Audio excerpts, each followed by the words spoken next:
If you've ever been in a workplace where you've done something for a very long time, it gets really awkward and uncomfortable when an outside party comes in and tries to tell you how to do things without really understanding anything about the situation in which you are working. And furthermore, they are determined that their way is the best way, the only way forward. It kind of makes people get on edge. In the Christian faith, we actually have a challenge with this as well, where 1 Peter addresses that with this verse in 1 Peter 4 in verse 15. Let none of you suffer as a murderer, a thief, a criminal, or even a mischief maker. Mischief maker is the interesting word here. A lot of us can understand suffering for being a criminal or suffering for murder or things like that. But what he means suffering for being a mischief maker, this actually is the word meddler. And it isn't what we would generally think of as in don't tell me what to do, don't get in my affairs, other Christian to a Christian. That is not what this is about.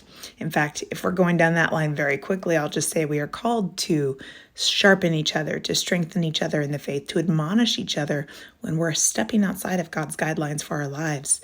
Things like that. We are called to do that to others in our faith.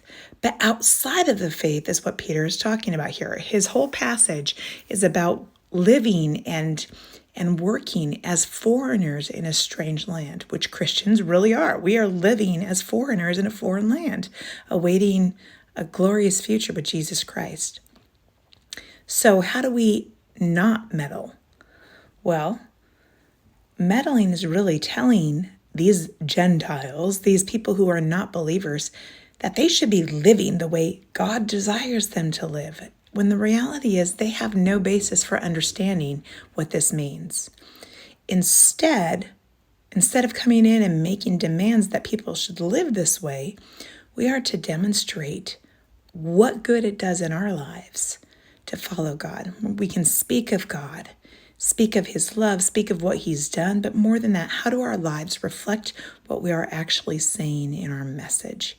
We need both, but we cannot just go and tell people what to do and expect them to want to change because they don't know who God is.